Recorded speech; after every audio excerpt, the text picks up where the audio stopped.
da sala e retornar que o meu computador travou. Em 2 minutinhos faço isso. Tá bom. Já estamos gravando.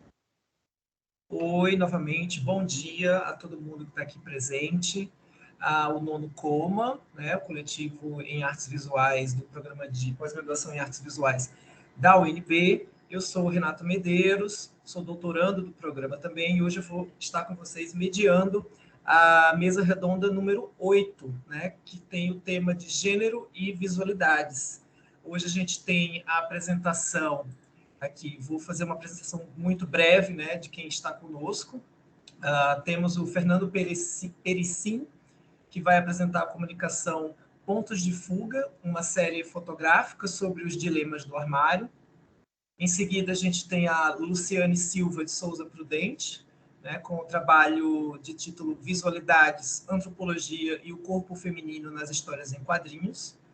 Em seguida, a gente passa para o Paulo Reis e o professor Rogério José Câmara, com o título Drag Queen vira purpurina, flash ou estrela? Uma pergunta. Drag Queen vira purpurina, flash ou estrela? Memórias e visualidades drags de Goiânia. E a gente encerra a nossa mesa com a Marta Mencarini Guimarães, com o texto Reexistência em Escri-Pinturas de uma Artista Mãe. A dinâmica vai acontecer da seguinte forma. Todo mundo vai apresentar, né, fazer suas apresentações, e em sequência, né, e em seguida a gente abre para uma roda de conversa com todo mundo que está participando da mesa, um total de 30 minutos. Cada pessoa vai ter 10 minutos para apresentar o seu trabalho. Eu vou contar aqui, vou informar vocês. E quando faltar ali 3 minutos, vamos deixar assim, eu aviso vocês para já ir para o encaminhamento, o encerramento. Tá bom? Alguma questão? Vocês estão me ouvindo bem? Tá tudo certo? A gente pode começar? Podemos, ouvimos bem. Podemos? Então tá bom. Fernando, eu vou passar a palavra para você, tá certo? Tá certo, obrigado, Renato. Bom dia, gente. Sempre bom rever os colegas, a Marta, o Paulo, né, com quem a gente já se cruzou por aí. A Ana Cristina está aí. Vocês estão vendo a apresentação? Sim, tudo certo. Sim, tá. Ok. Bom, então eu apresentei aqui para o Coma um trabalho de 5 imagens com o nome Pontos de Fuga, uma série imagética sobre os dilemas do armário. Eu sou mestrando da linha de Poéticas Transversais, sob orientação da professora Denise Camargo. Eu vou contar um pouco da minha trajetória, né, de como surgiu esse trabalho e para onde que ele está indo. Em 2019, eu participei, junto com a Aline Carone, da exposição Atentos e Fortes, na CAU, da UNB, e lá eu apresentei essa imagem, a Aline apresentou algumas outras, e tem esse texto também que estava junto com o trabalho. Esse trabalho surgiu, né, nasceu da vontade da Aline de pesquisar sobre o feminino e da minha vontade sobre pesquisar gênero. Até então eu nunca tinha adentrado esse campo, né? Não tinha ainda estudado, e a gente encontrou a Tuliane, que é essa pessoa que está na rua, ela trabalhava na rua ali na W13, e nós fizemos um ensaio fotográfico e vários outros trabalhos que derivaram deste trabalho de 2019. Agora, em 2021, já no mestrado, aquele trabalho de 2019, num reencontro virtual com a Tuliane, a gente elaborou 2 vídeos diferentes, o Transvoar, que estava no Panoramas, no evento Panoramas, e o Paraíso é para Todos, que está na mostra da ANPAP, que junta o trabalho de 2019, a nossa pesquisa agora de mestrado, ali entrou no mestrado comigo no ano passado, e as nossas 2 pesquisas. São vídeos, então eu coloquei alguns frames aqui só para contextualizar. A gente tratou do tempo, da questão do tempo, do isolamento, das relações, né, entre as pessoas, que mudou durante o isolamento da pandemia, e juntamos nossas pesquisas e produzimos esses 2 vídeos. Quando eu comecei a pensar no pré-projeto do mestrado, a primeira referência foi o livro da Eve Sedgwick, da Epistemologia do Armário, né? E o que me chamou a atenção foi quando ela disse que mesmo as pessoas assumidamente gays ou lésbicas, né, tem um certo nível de... Elas sempre estão no armário, a gente sempre está no armário de algum modo, né? Para alguma pessoa que seja importante, para um colega novo, para um chefe novo, né? E isso é uma característica fundamental da vida social da população LGBTQIA+. Ou no meu caso aqui, eu vou falar do meu caso, dos homens gays, né? Sempre tem uma tensão sobre o armário. Sair ou ficar, estar dentro ou estar fora, né? E uma referência número 2 que eu trouxe, que é da Grada Quilomba, né?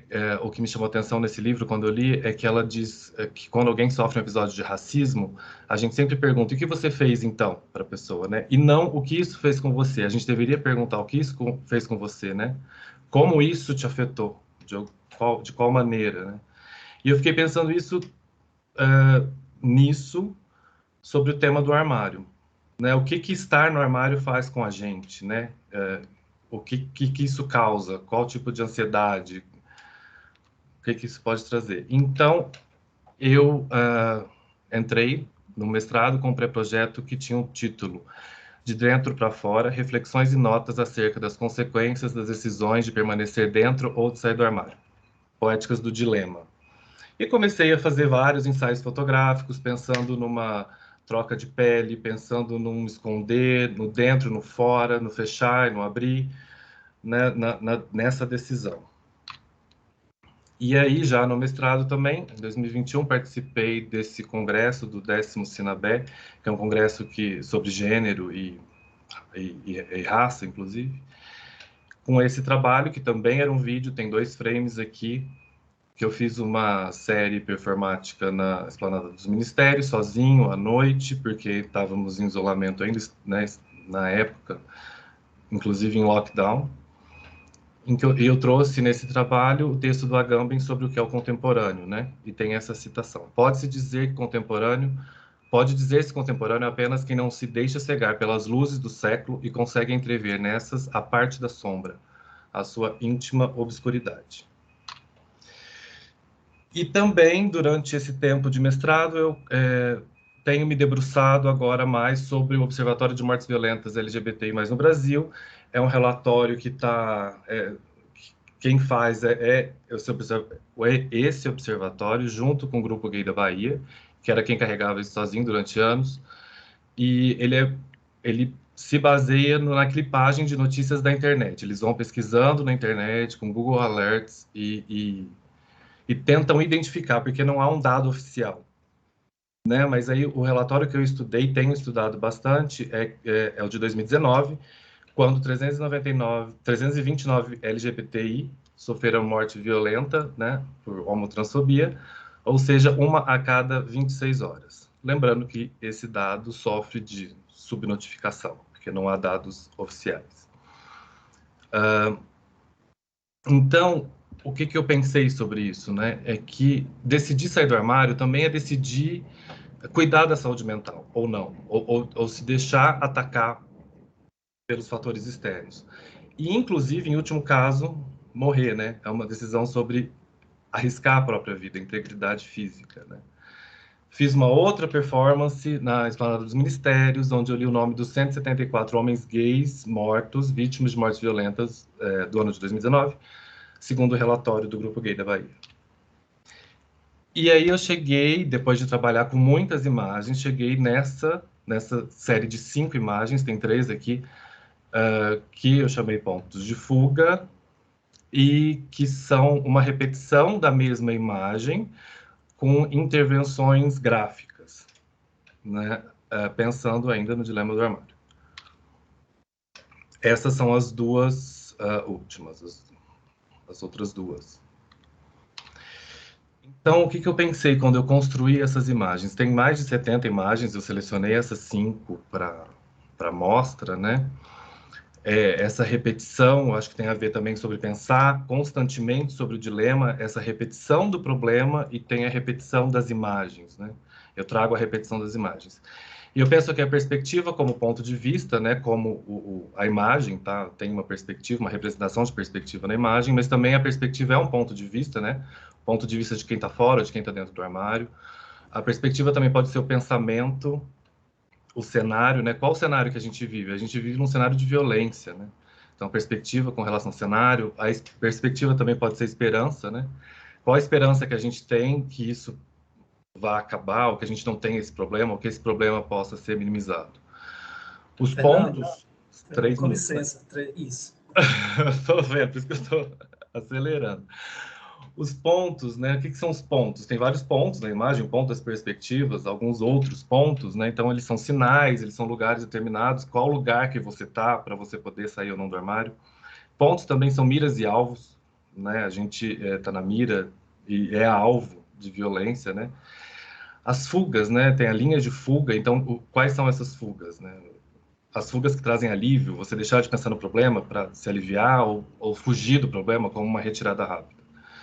E o horizonte, aqui em todas as imagens, representa talvez a imagem de um cenário futuro, né? Quais são as possibilidades e o que vai acontecer depois.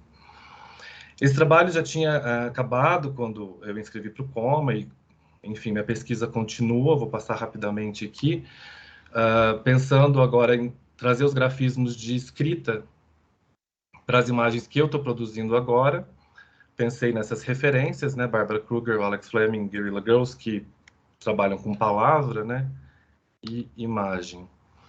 Eu produzi e eu coletei imagens de cenas de locais de crime, gays, de gays, contra a população LGBTI, né? Das mortes violentas. E coletei na literatura diversas frases na literatura que eu pudesse encaixar com esse discurso, né? E por último aqui vou mostrar essas imagens também que eu tenho juntado de homens gays assassinados e como eles foram assassinados. As imagens não dá para saber quem são várias pessoas, coleta da internet, e tem a minha imagem também no meio dessas. Então, a pesquisa rumou para esse caminho que ainda está em desenvolvimento. E é isso. Muito obrigado. Obrigado, Fernando. Você foi pontualíssimo. Fui. Estava aqui. Estava controlando o tempo. E, então, a gente já segue com a Luciane. Você está aí? Sim. Você tem 10 minutos, eu também vou te avisar quando falta 3. Pode ser? Ok. A palavra é sua. Então, bom dia, né? Meu nome é Luciane, eu sou mestranda em Antropologia Social pela Universidade Federal de Goiás. Essa comunicação nasceu do meu projeto de pesquisa, dissertação, onde eu estudo o corpo feminino nas histórias em quadrinhos produzidas por mulheres. Esse questionamento nasceu de um livro que eu li da professora Selma de Oliveira, que também é pesquisadora aí na UNB, na professora de comunicação, que ela fala que no Brasil não produz quadrinho, que no Brasil é uma cópia dos quadrinhos norte-americanos. E como as mulheres nos quadrinhos norte-americanos passam por questões de hipersexualidade, objeto sexual, entre esse binarismo, né, entre homem e mulher, entre a bela e a feia, a inteligente, a burra, essas questões sociais, dessas construções de ser mulher, né? Só para exemplificar, eu trouxe 2 exemplos, que esse aqui é uma capa da revista Mina de HQ, lançada agora em agosto, pela a Carol Ito, que ela fala que essa aqui é a versão do paraíso para ela, onde vários corpos de mulheres estão lendo revistas em quadrinhos. Essa revista de quadrinhos da Mina de HQ, ela traz representatividade, né? Sendo o objetivo dela é trazer essa diversidade de corpos, de gênero, de raça, de questões geográficas também, que sai desse eixo Sudeste, questões também de deficiência, desse corpo deficiente. E aqui eu trago a Mulher Maravilha, né, feita por Mike Deodato, que traz essa questão dessa mulher hipersexualizada. Tem uma pesquisadora aqui na UFG, Jaqueline Cunha, que ela fala que a Diana, em muitos momentos, contribui com a manutenção das construções sociais sobre o que é ser mulher, sobre essa beleza feminina. Eu fiz um breve levantamento bibliográfico, né, sobre essas questões do corpo feminino nas histórias em quadrinhos. E aqui eu trago a discussão nesse trabalho, apresentar sobre os estudos de sexualidade e gênero sobre o viés antropológico, os estudos visuais sobre a HQ como obra de arte e suas manifestações culturais, e a cultura visual sobre a relação do olhar e as imagens. Essa interdisciplinaridade de áreas, né, possibilita uma abordagem sobre a experiência estética, sobre esses desenhos, mas, sobretudo, os modos como estes meios de comunicação audiovisual são ferramentas de posições sociais, políticas, históricas, culturais. Aqui eu trago como esses movimentos, né, depois esses movimentos sociais da década de 1960 contribuíram para a construção desse, o que é ser mulher, né? Sobre esse questionamento, como que as mulheres estão sendo representadas nas histórias em quadrinhos? Com os quadrinhos independentes, podemos observar essas várias questões que questionam mesmo o que é ser mulher nas histórias em quadrinhos, como estão sendo representadas as mulheres nas histórias em quadrinhos. Aqui eu coloco a contribuição dos graphic novel, né, que popularizou mais depois da década de 80, que eles contribuíram bastante para essas questões sobre gênero, sexualidade, sobre o corpo feminino inserido nos quadrinhos. Aqui eu trago alguns exemplos de mulheres que discutem sobre gênero e sexualidade nos quadrinhos. E, como conclusão, eu coloco aqui como as histórias em quadrinhos criadas por mulheres, né, contribuem para a discussão sobre a representação do ser mulher na sociedade contemporânea, onde se entende que há várias subjetividades de mulheres e que utiliza dos quadrinhos como instrumento de resistência política e social, para discutir gênero, sexualidade, discutir sobre questões do corpo. Segundo a Gabriela Borges ela é a responsável pela Mina de HQ, que é uma mídia independente que apoia mulheres cis, mulheres trans, pessoas não binárias, para desenvolverem quadrinhos aqui no Brasil.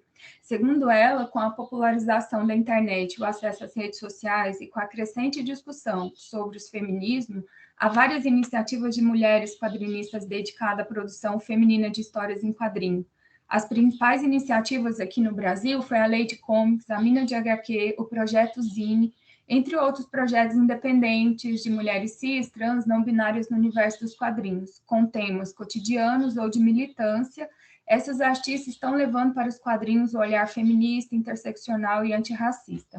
Aqui eu coloquei alguns exemplos, que é o Manual da Esposa Pós-Moderna, que é da Bruna Maia, onde ela coloca essas questões da sexualidade, essas questões de gênero também dentro dos relacionamentos, como que perpassa essas questões, né, nas nossas relações.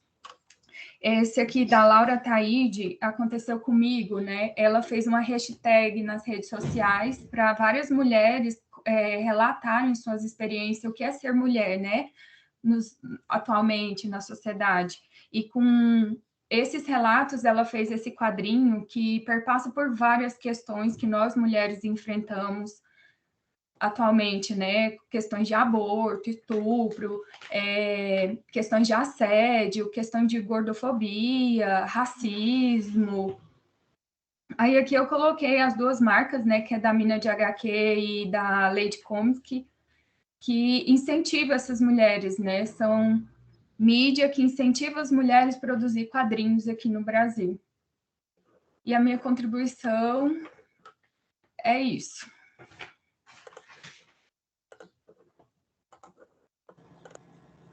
Encerrou, Luciane? Obrigado. Você também foi pontualíssima. Vamos seguir, então. Paulo já está aí, né? Já sim. Vocês me ouvem bem? Sim. Espero que agora meu trabalho não trave. conseguem ver já, né? Já. Só um momento, Paulo, eu esqueci de falar para que os ouvintes possam registrar a presença. Eu até coloquei o link aqui para vocês, tá bom? Todo mundo que está aí assistindo, fazer preencher o formulário, tá? Paulo, com você, 10 minutos. Obrigado, bom dia a todos, a todas e a todos. Gostaria de agradecer ao Renato pela intermediação da mesa, a presença dos colegas e ao pessoal que está na contribuição da organização do evento. Então, por uma questão de acessibilidade, né, eu sou um homem pardo, gay, estou usando óculos e estou com o cabelo longo amarrado usando um fone de ouvido. Atrás de mim tem um armário que está com a imagem borrada, né? Meu nome é Paulo, e eu sou professor, eu sou estudante do PPGAV da UNB, se de falar que meu sinal é esse.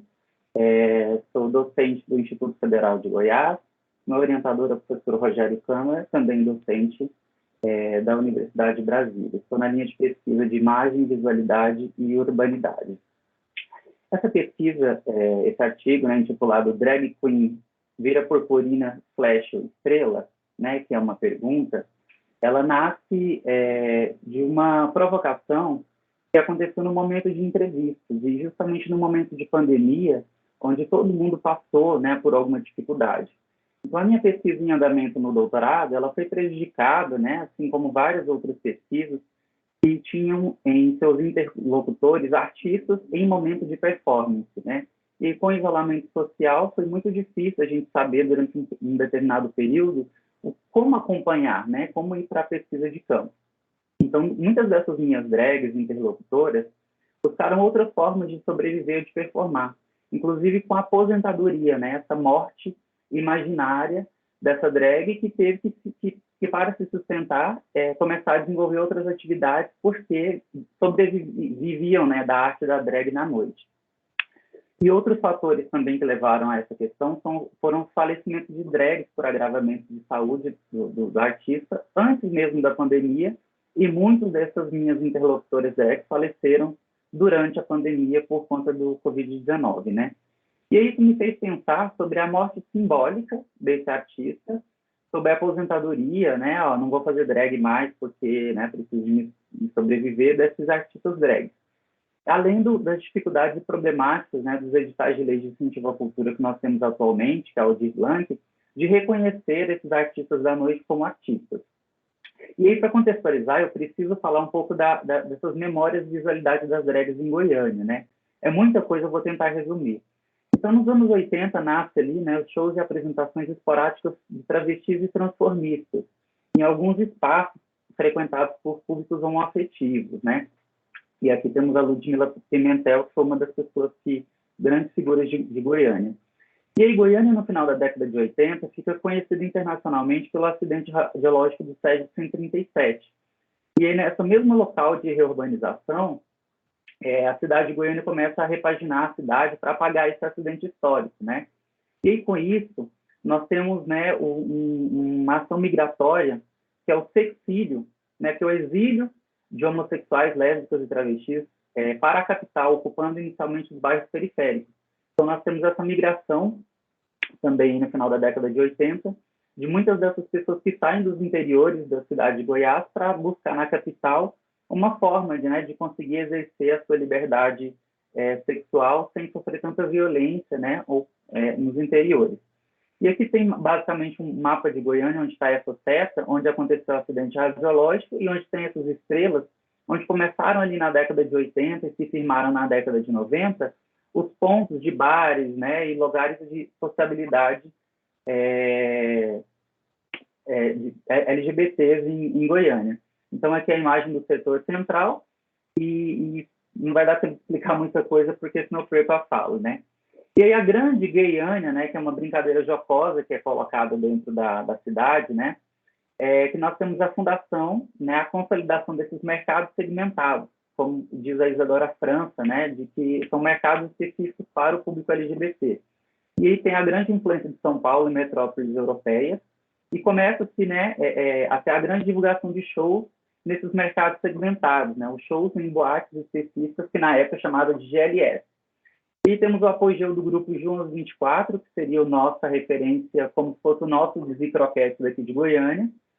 E aí nós temos, né, o início dessa sociabilidade GLS, segundo o Camilo Braz, e temos no final da década, ali no meio da década de 90, a primeira parada, o surgimento da parada do orgulho LGBT em Goiânia.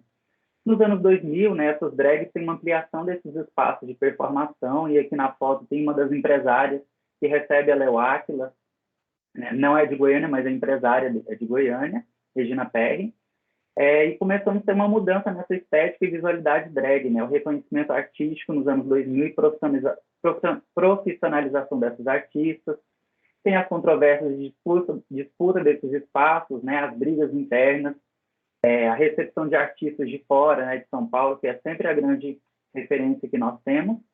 E aí temos uma certa cartografia diferente, né, das drags da década de 2010 até 2020, que alcançam essa grande indústria do entretenimento, né, o advento das redes sociais e comunicação instantânea como cartão postal, né, a evolução, vamos dizer assim, da cosmética, né, dos postiços, das próteses, órteses e plásticas, e a influência da drag americana em reality show do RuPaul Drag Race.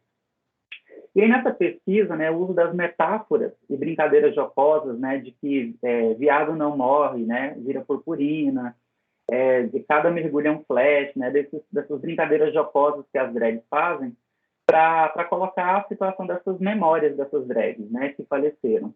Então, o uso de uma sensibilidade dessas cartografias sentimentais, né, a partir da Ronique Deleuze, memória coletiva desses entrevistados, das piadas jocosas, trocadilhos sexistas, embaralhamento de gênero e sexualidade, as linguagens que as drags fazem, da arte drag como performance, dos discursos e contra-discursos sobre LGBT, sobre essa morte da drag, falecimentos imaginários e reais, né? E outro fator que a gente esquece que esses interlocutores também vão envelhecendo e vão falecendo, né? Como que é fazer drag já numa idade idosa, vamos dizer assim. E o registro da memória desses sujeitos, né, como exercício decolonial, porque uma vez que é tardio esse reconhecimento como artista. E aí eu uso essa brincadeira, né, da purpurina, 3 minutinhos, né, da purpurina como algo barato, né, transitório, de baixo orçamento, o flash como um glamour, né, como um bom orçamento, uma estética valorizada, e as estrelas como algo alguém que conseguiu, né, um investimento alto, né, um certo destaque, uma qualidade. Então, as purpurinas, né, a partir desse estudo de recortes interseccionais de raça, gênero e classe social, são as drags que começam com materiais plásticos, baratos, emprestados. Então, nascem e morrem de improviso, né, apresentações esporádicas. Já as drags identificadas como flash, né, elas saem desse lugar de baixo padrão estético e conseguem um determinado status quo, são aceitas, né, já para fazerem shows e nascem dessas relações parentais, né, das drags mães que começam a investir nas carreiras. Já as estrelas são as top drags, né, que intercambiam também esse mercado em diferentes regiões, então conseguem ter uma produção estética mais valorizada, um alto investimento, né, e morrem, aposentam por idade o salário do artista, mas nunca por uma questão de falta de produção.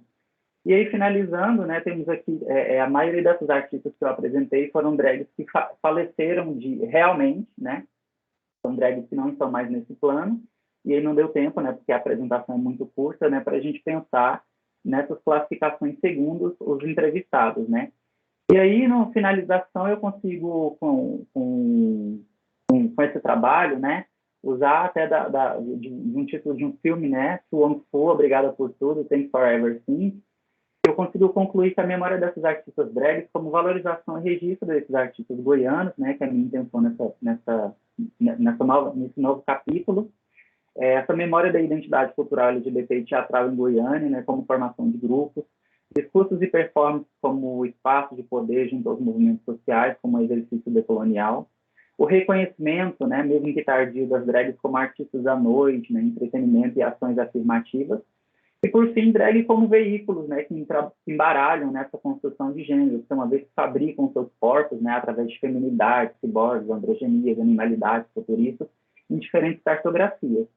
E eu utilizo, né, de várias referências bibliográficas e agradeço vocês por me escutarem neste trabalho em processo. Muito obrigado, um super beijo. Obrigado, Paulo. Precisão no tempo é a marca desta mesa. Agora a gente vai encerrar com a última comunicação deste momento, né, com a Marta Mencarini e o trabalho Resistência em Escrituras de um Artista Mãe. Você está por aí? Já está aqui. Vamos lá.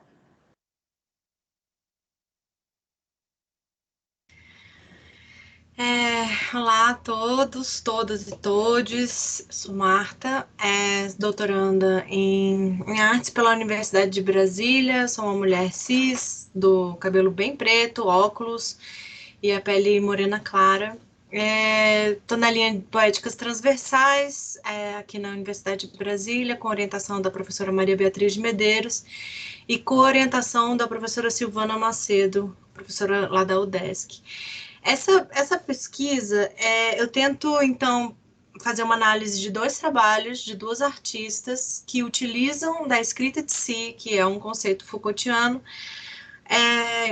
são mães em busca de uma propulsão de ação e agir, né? E eu vou falar um pouco também de um trabalho meu. Então, para a gente tentar nortear essa conversa, eu vou só pontuar os conceitos, porque em 10 minutos não dá para falar do artigo inteiro. Então, eu estou pensando em maternidade como um fenômeno além de biológico. Ele também é sociológico e antropológico. Porque se a gente pensar historicamente, a maternidade ela foi forjada por arquétipos de ideais de normalidade e de universalidade desse sistema de saber-poder patriarcal, né?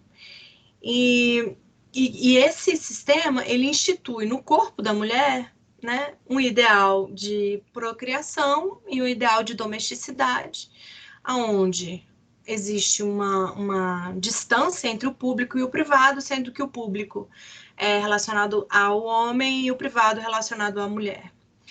E aí eu faço um levantamento em relação à escrita feita por mulheres. A Michelle Perrault, que é uma historiadora, ela vai falar sobre os diários e também sobre as cartas, sendo o lugar onde se tem maior número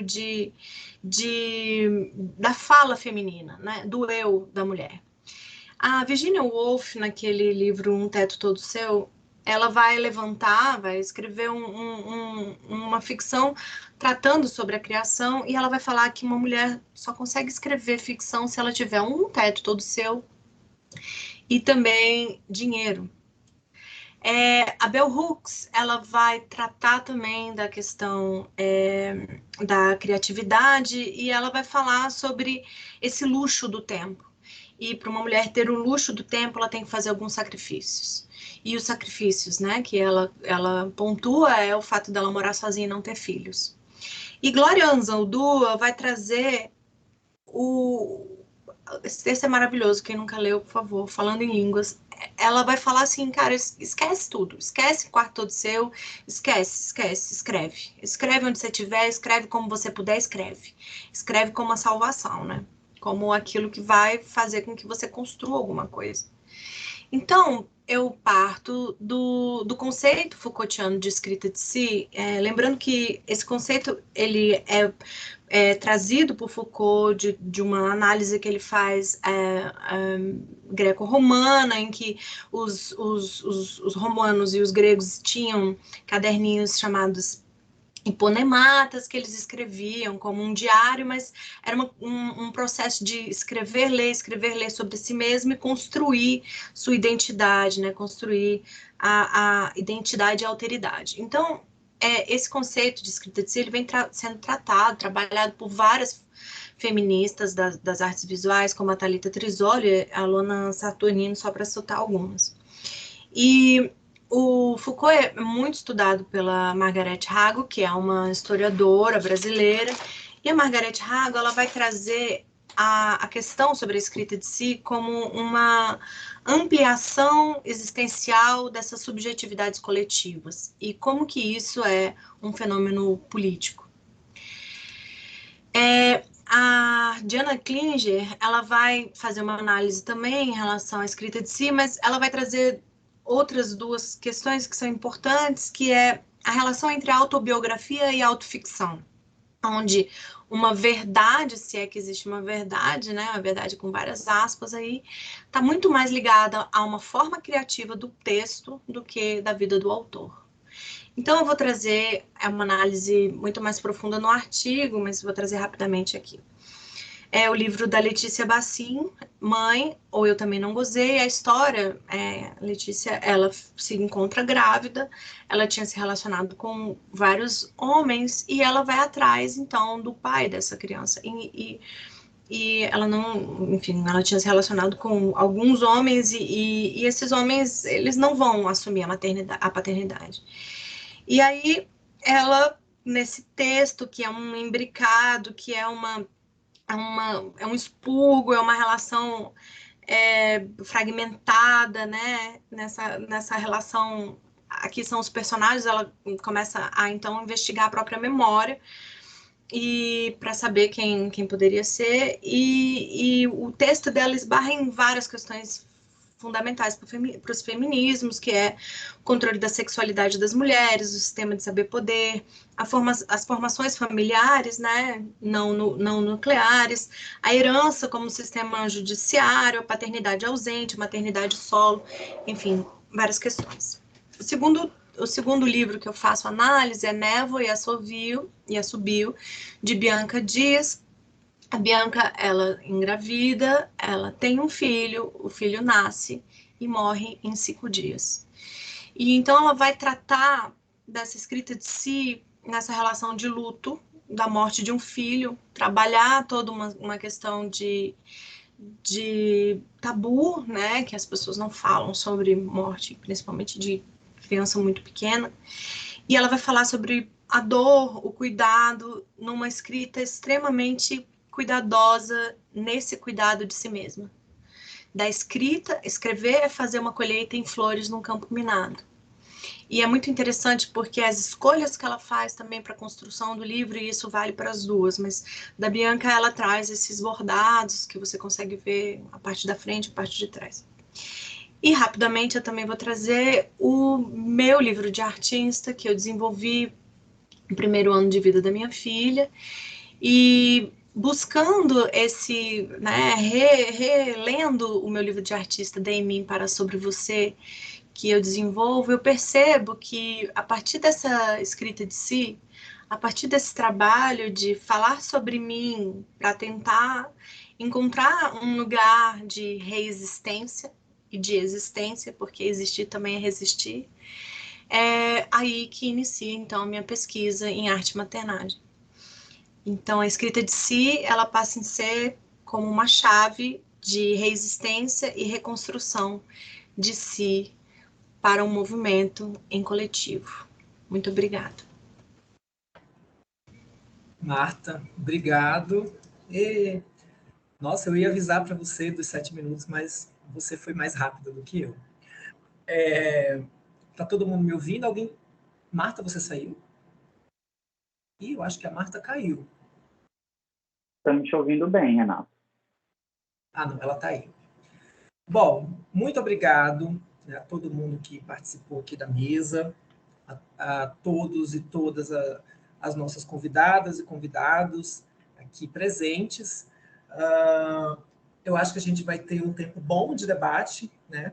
Eu queria começar, inclusive, além de agradecer a vocês pela presença, eu gostaria de dizer que eu fiquei muito feliz por estar nessa mesa, porque eu acho que os trabalhos estão muito bem relacionados aqui, né? E ao longo das falas me chamou a atenção, acho que 2 questões principais, assim. Primeiro, pelo Fernando, né? O início dessa sessão, começar com o Fernando, eu achei que foi importante, né? Por ele chamar a atenção sobre essa questão, sobre essa dualidade entre sair ou permanecer no armário, né? Porque eu acho que todos os trabalhos, de certa forma, estão falando sobre uma questão que a Marta mencionou agora no final, que é a questão do controle, que é o controle dos corpos. Eu acho que a questão do controle dos corpos é o que amarra todas essas questões que a gente está levantando aqui, todas essas comunicações. E isso começa com o Fernando, né, quando ele fala sobre isso, sobre o controle social, né, e de como a gente começa a enxergar toda essa estrutura, né, e começa a entender e a tentar ver possibilidades de como escapar desse controle, né? E aí vem os pontos de fuga, e aí vem as perspectivas e os horizontes, né? Quando a gente começa a entender o problema, a enxergar o problema e começa a tentar buscar esses pontos de fuga. Eu acho que isso passa tranquilamente também pela questão que a Luciane trouxe, né? Aquela imagem do Mike Deodato me lembrou muito, porque eu via essa imagem quando eu era criança e eu sempre gostei de ler, eu lia bastante HQs de super-heróis e tudo mais quando eu era criança. E eu lembro quando essa imagem ela surgiu, da Mulher Maravilha, né? Que era uma imagem extremamente sexualizada e objetificada do corpo da mulher. E era extremamente comum. Eu não sei como está hoje, porque eu não acompanho mais, mas naquela época, acho que era 99, 2000, 2001, todas as super-heroínas, todas as figuras femininas que apareciam nos quadrinhos de super-heróis eram extremamente sexualizadas, como aquela imagem. Aquela imagem me marcou muito, porque, não sei, alguma coisa dela me marcava muito, eu gostava da Mulher Maravilha, e eu lembro dessa imagem. E passa por isso, né, como o imaginário que se faz a respeito da mulher, né, que tem tudo a ver também com o que a Marta estava comentando agora, né, sobre essa ideia, a idealização da maternidade, né, passa também pela questão do controle, né, quem tem o direito ao público e quem está restrito ao privado, né. A gente tem visto muito isso neste ano com as notícias sobre o Afeganistão, né, e como isso é uma questão importantíssima lá, principalmente, não que não seja nos outros lugares, mas é extremamente evidente o que está acontecendo, é alarmante o que está acontecendo, quando as mulheres elas se sentem impedidas de sair de casa, restringidas mesmo ao espaço doméstico, ao espaço privado, né? E aí a gente tem aquelas imagens assim de só ver homens nas ruas, né? Elas estão cada vez menos nas ruas hoje em dia. E eu nem sei como era antes, assim, se algum tempo antes, elas apareciam com frequência nas ruas também. Então, tudo isso é sobre controle, no meu ponto de vista, né? Mas também é sobre perceber esse espaço e tentar encontrar esses pontos de fuga. Então, quando o Paulo fala, né, eu achei muito interessante que essas denominações, né, da drag que vira purpurina, da drag que vira flash, da drag que é uma estrela, pelo que eu entendi, são denominações, são rótulos, são títulos, na verdade, né, algo nesse esquema, assim, que elas mesmas se atribuem. Foi o que eu entendi da pesquisa, que a partir da sua pesquisa, a partir das entrevistas, elas mesmas vão se qualificando e se categorizando. Tem uma questão sobre isso, mas, ao mesmo tempo, acho interessante que essas denominações surjam das próprias drags, né? Porque são elas mesmas que estão se entendendo dessa forma e estão se enxergando dessa forma, né? Então, então é uma coisa que não vem de fora para dentro, mas que vem de dentro para fora, e acho que isso é super interessante. Também casa muito com as outras questões aqui que a Luciane trouxe, né, sobre quadrinhos que vão surgindo a partir dos anos 60, e que as próprias mulheres vão tendo esse esforço de criar seus próprios selos, né, de contar suas próprias histórias. A mesma coisa a Marta, né, sobre a questão da literatura, né, também é chocante, é alarmante essa escrita aí da Virginia Woolf, né, de que para você conseguir escrever, para você conseguir estar no campo da ficção, você tem que abdicar de algumas coisas. E aí a outra fala que diz que, bom, vai como der, mas faça, porque faz parte, né, faz parte desse encontrar também os pontos de fuga, as perspectivas. Então, eu fiquei muito feliz, porque eu acho que esses só são alguns dos atravessamentos que eu consegui captar de todas essas falas riquíssimas, que eu acho que tem tudo a ver com o nosso tempo, com o nosso momento, e a gente tem que ir por aí. Me senti extremamente representado pelo Fernando, por também ser um homem gay, cis, e perceber isso mesmo, assim, estou fora do armário há muito tempo, mas nem sempre estou fora do armário. Às vezes eu estou mais fora, outras vezes eu estou mais dentro. Depende muito do contexto social, e isso também é sobre controle, né? Isso é também sobre entender que, se eu agir de determinada forma num contexto profissional, em algum outro tipo de contexto, eu vou sofrer esse controle social também, eu vou sofrer o rechaço social. De alguma forma, isso vai me trazer riscos, né? E aí foi muito bem pontuado, às vezes é risco de morte. Às vezes a gente perde muito, então é uma escolha difícil, é um dilema mesmo, né? Então tem seus benefícios, mas também tem seus contras. E aí eu gostaria de abrir, né, se os autores e autoras tiverem algumas considerações para fazer. Eu acredito que certamente é um tema que dá muito pano para manga, e também aqui os nossos ouvintes e nossas ouvintes também. Já tem aqui alguém querendo falar, eu acho que é o Paulo, tem mais alguém aqui que é a Marta. Então vamos com o Paulo. Obrigado. Na verdade, eu não tenho nem questionamento, grande questionamento, mas são só indicações, né, provocações para fazer. E aí, respondendo o questionamento que você fez, né, Renata, agradeço, que foi bem bacana.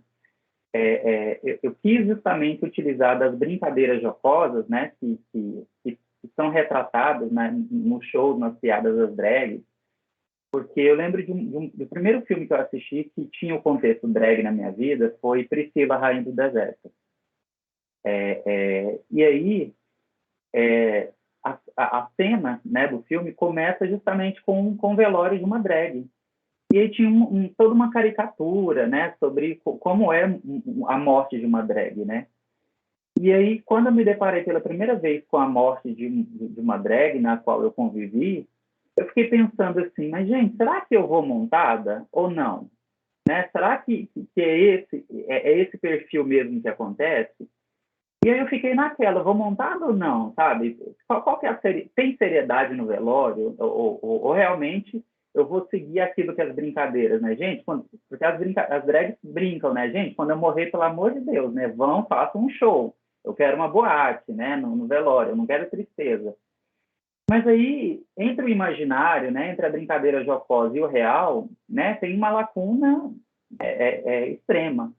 E aí, quando eu faço essa metáfora, né, da purpurina, do flash e das estrelas, é justamente tentando, a partir das entrevistas, como elas se classificam, né? Ah, e fulana drag. Ah, não, essa drag aí não sobreviveu muito tempo, né? Quase não aparecia, era uma pobrezinha e tal. Então, eu não quis usar termos mais pejorativos e justamente brincar com esses elementos entre um elemento barato, pobre, né? Considerado temporário, ecologicamente incorreto, né? Que é a purpurina hoje, e alegando também uma coisa antiga, né? O flash como algo momentâneo, né, como algo passageiro, uma drag teve uma ascensão, mas do nada caiu, parou, né? E aí a estrela como alguém que realmente ficou conhecida, é eterna, né? E dentro do trabalho do Fernando, eu também me senti muito representado, assim como o trabalho da Luciane e da Marta, porque apesar de não sermos mulheres, enxergamos as nossas mães nesses lugares, né? E eu acho que nós, pelo menos eu, enquanto público LGBT, enquanto gay, percebo com um olhar um pouco mais sensível, né, essa realidade dessas mulheres. E aí o Fernando me provocou muito em pensar assim, nessa homofobia institucional, porque a gente acredita que quanto mais nível, vamos dizer assim, né, você tem, você consegue um status quo, você se forma, você consegue ser professor, e a gente fala assim, tá, agora que eu sou professor, eu não vou sofrer homofobia institucional. E a gente entra em choque quando a gente, né, passa por essas situações.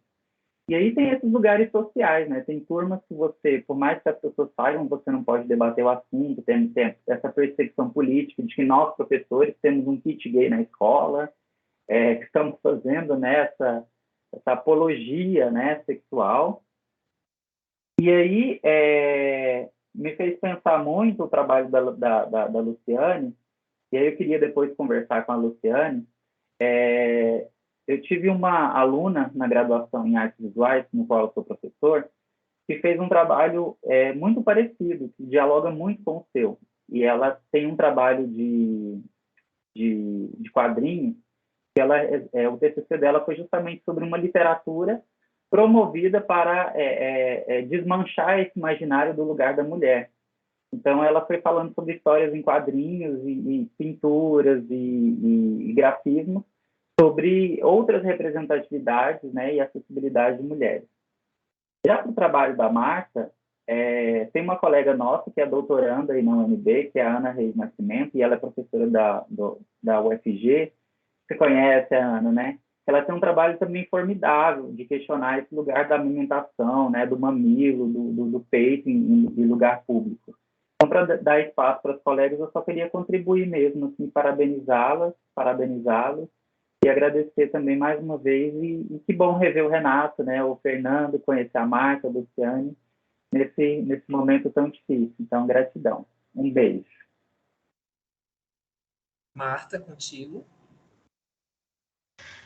Agradeço, prazer, Paula, de conhecer, agradeço muito as colocações. Eu também quero colocar algumas provocações para os colegas, para movimentar, a gente debater um pouco. Existem algumas questões que vêm eu comecei a pesquisar Foucault nesse desejo de tentar entender o tal do sistema saber poder, né? A história da sexualidade é muita coisa para estudar, é difícil, mas enfim, a gente vai galgando e nesses diálogos a gente vai conseguindo trazer, né, e ampliar mais essa bibliografia enfim.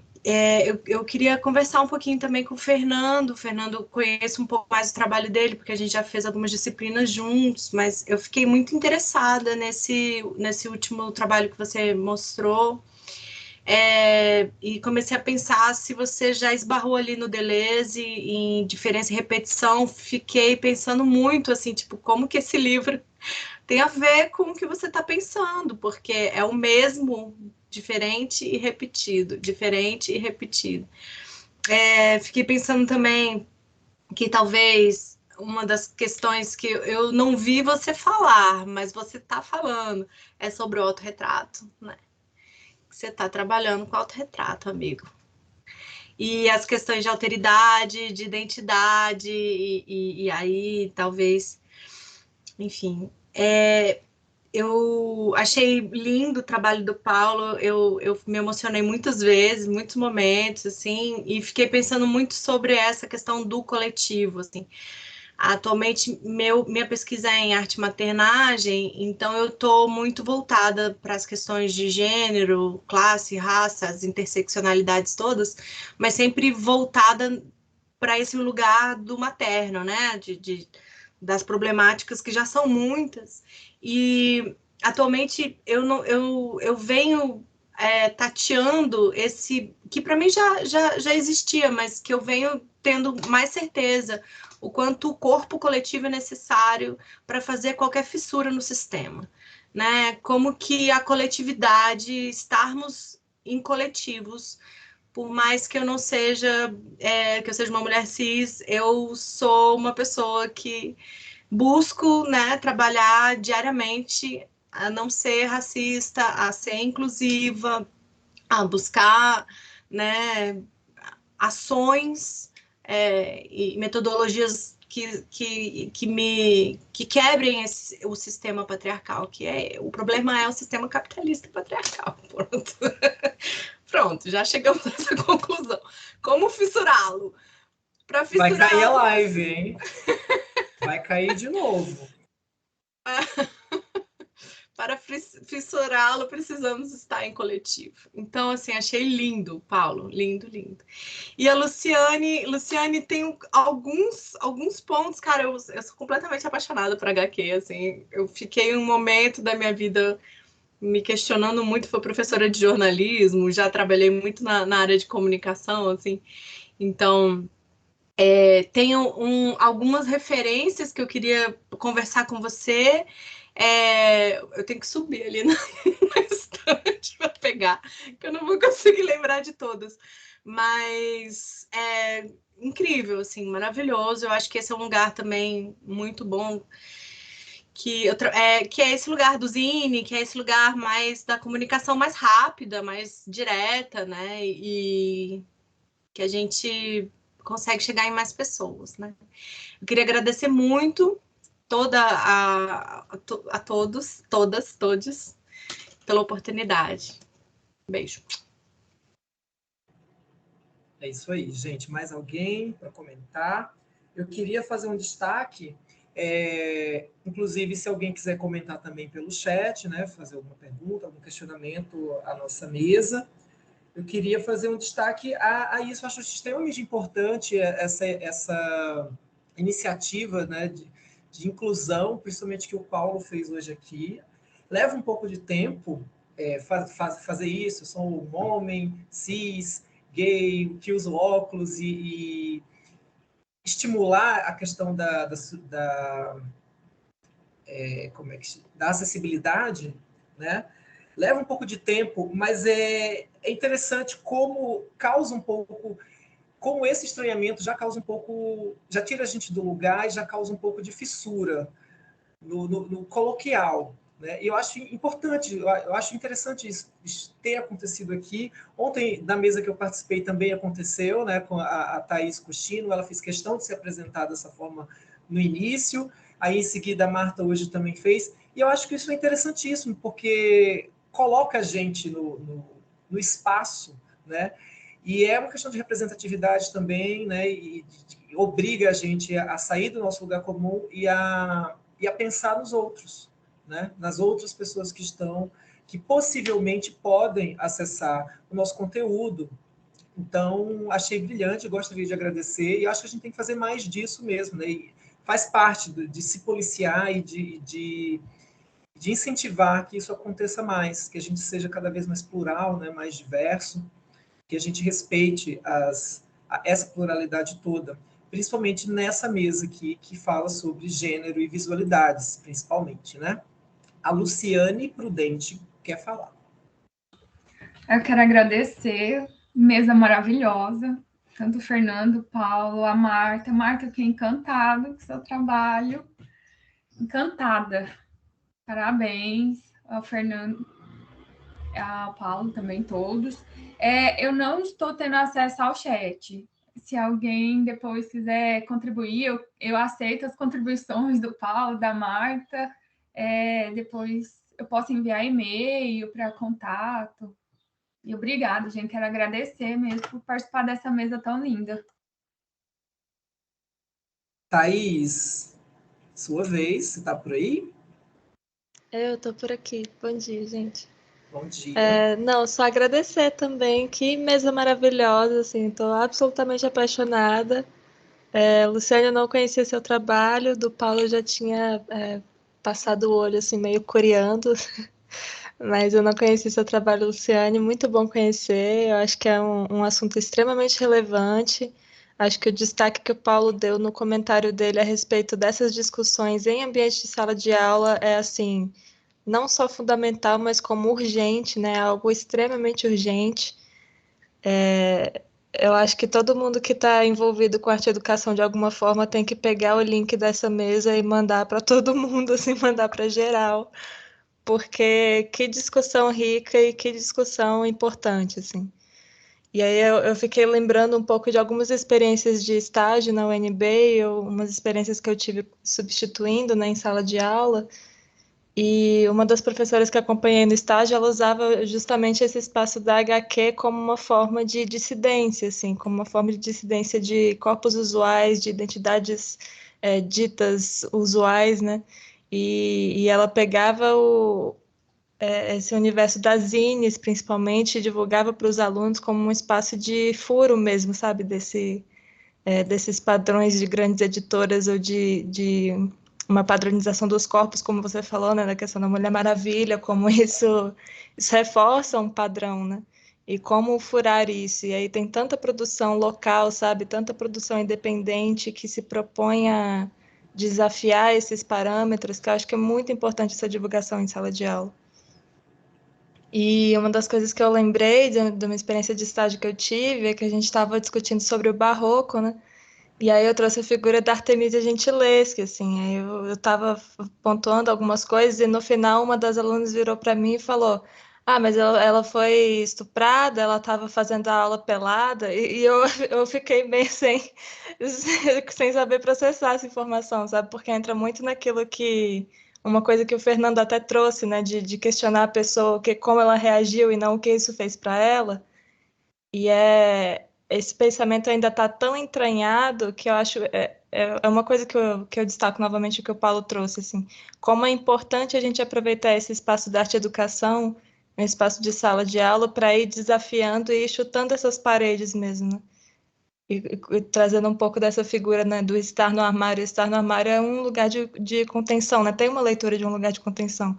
Então, quando a gente traz essa discussão e se propõe a chutar paredes através dessa discussão, é uma maneira também de ir deslocando essas barreiras, né? Ou de dissipando essas barreiras. Então, muito obrigada, a contribuição de todo mundo. Estou aqui chorando, sabe? Lindo, lindo, lindo. E divulguem o link para todo mundo, porque não só precisa, como merece, assim. Chorando, porém linda. Marta, você gostaria de falar novamente? Como a Luciane não está tendo acesso ao chat, eu subi ali para pegar. Thaís Leão, aí com esse filtro. Thaís Leão, ela fala sobre maternidade solo.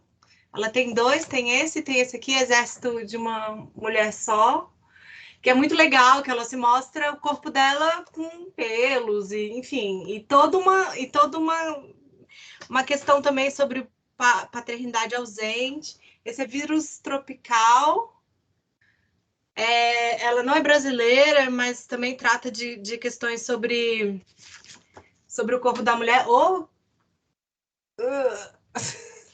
E você colocou a Alison Bechdel. E esse aqui é o segundo dela, que para mim é muito mais maravilhoso do que o primeiro. Na verdade, no primeiro ela fala do pai, e esse aqui ela fala da mãe dela. Então, assim, eu já venho percorrendo o espaço mãe antes de virar mãe, gente. Porque, enfim, me encontrava muito bem como filha, e aí também... E aí a gente começa a discutir a nossa identidade, enfim. Alison Bechdel, eu recomendo demais, ela é muito maravilhosa. Era isso, Luciane. Obrigada, Renato.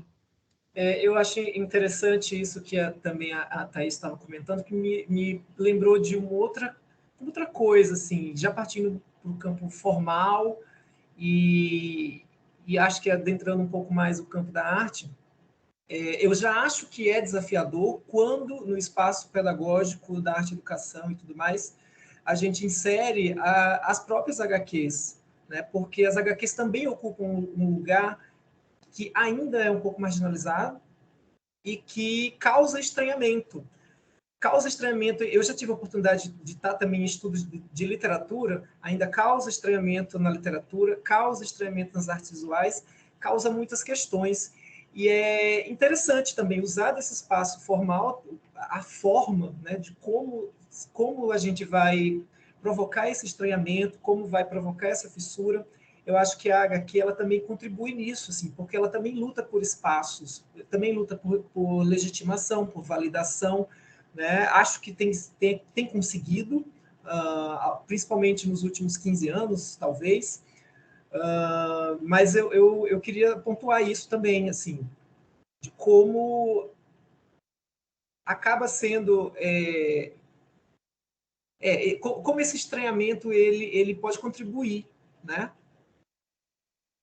E queria fazer um comentário também sobre os trabalhos artísticos da Marta no livro dela, que eu achei aquelas aquarelas belíssimas, tá? Eu esqueci o nome agora, não sei se era Passagem, alguma coisa assim, das suas aquarelas, mas parabéns, lindíssimo. E concordo também com você quando fala que o trabalho artístico do Fernando é sobre retratos também, né? E acho que foi um comentário aí, não sei se já era uma camada que ele já tinha pensado, que ele já trabalha, né? Mas acho que o seu comentário foi super pertinente. Se não entrou, é um lado a mais, uma faceta a mais para explorar nos trabalhos, com certeza. Fernando, você quer falar? Pode falar. Eu quero agradecer, né, a Marta, sempre contribuindo comigo. Eu realmente já tinha pensado no autorretrato, a gente já tinha até talvez falado sobre isso, mas de maneira superficial. Não, eu queria agradecer, todo mundo comentou, né, do meu trabalho, gostei muito dessa mesa, acho importantíssima, e que bom que eu consegui provocar alguns questionamentos. Era essa a intenção, é essa a intenção.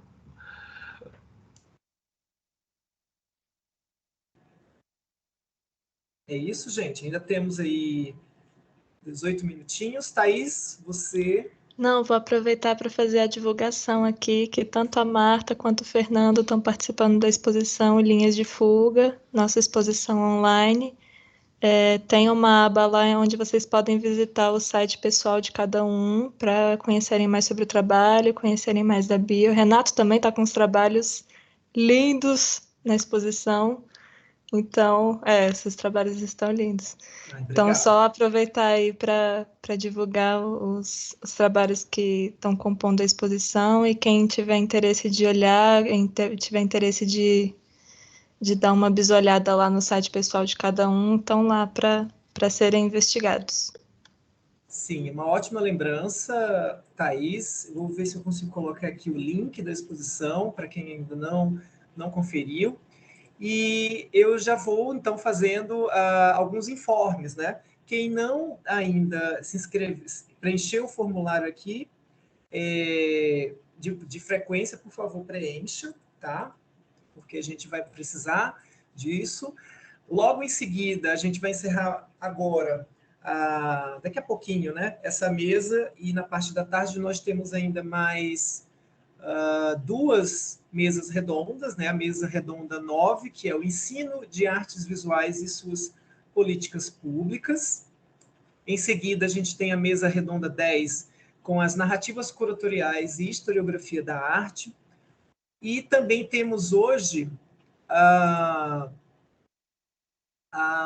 conferência, né, de encerramento, que vai ser às 19 horas, horário de Brasília, com a professora doutora Beatriz Rauscher, que é a nossa palestrante, que vai nos dar a honra de encerrar, né, o 9º Coma Pontos de Fuga. E temos aqui mais uma fala da Marta, que quer falar mais alguma coisa?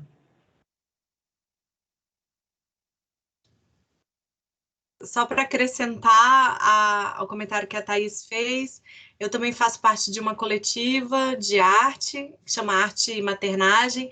Na verdade, faço parte de duas, o Matriz, Coletivo Matriz, e a coletiva Arte e Maternagem, que elas meio que se associam, se fundem em muitos momentos. E a Arte Maternagem também está com um trabalho na exposição, é um lambe digital, as pessoas podem baixar, enfim, colar onde quiserem, né, onde acharem que a mensagem pode chegar às pessoas, podem também baixar e colocar nas redes sociais, enfim, tá lá, o Lamb chama Mães Artistas Trabalham Enquanto Vocês Dormem. É isso. Obrigada. Obrigado a você, Marta. Então, vamos encerrando, né? Eu gostaria novamente de agradecer a participação de todo mundo aqui, da nossa mesa, das nossas meninas e dos nossos meninos que se apresentaram aqui, também de quem chegou até aqui acompanhando tudo, as contribuições. Eu vou reiterar que foi uma mesa muito importante. Eu acho que a gente está conseguindo um evento ímpar nessa edição. Assim, as outras edições foram também importantes, mas essa a gente está conseguindo, acho que chegar um pouco além, e essa mesa com certeza contribuiu para isso. Tá? Então, gostaria de deixar registrado o meu agradecimento. E muito obrigado mesmo. Então, gostaria de convidar vocês para as considerações finais, né? A gente pode seguir a ordem de apresentação. Fernando. Tenho a agradecer a todos os colegas, o Renato, conhecer agora, as contribuições de todos, a gente, enfim, conversa bastante, né? Encontra todo mundo. E também não estou tendo acesso ao chat, se alguém falou alguma coisa eu não vi. Mas, obrigado, e vamos continuando. Luciane, você está aí? Também agradeço a participação, foi uma mesa lindíssima. Eu sei, assim, eu estou bem, tá bem no início a minha pesquisa, eu sei que eu vou contribuir bastante quando eu for para campo, né, etnografia, vou descobrir muita coisa bacana. É isso, gente, obrigada. Paulo? Agradeço a todos, a todas que estão presentes pelas contribuições, rever os colegas, rever alguns colegas que apareceram aí no chat, mas a gente não está tendo acesso. E dizer que, mais uma vez, falar sobre gênero, falar sobre arte, falar sobre visualidade, é reexistir. Então, é mais do que resistência, é reexistir, reexplorar, reafirmar as nossas existências, que é urgente, e é necessário, e é importante denunciá-la. Um beijo. Obrigado, Paulo. Marta? Acho que eu falei um monte já. Queria agradecer vocês por estarem aqui, né? Todos aos pesquisadores, agradecer a Universidade Pública, agradecer a pesquisa, agradecer a ciência e viva a balbúrdia!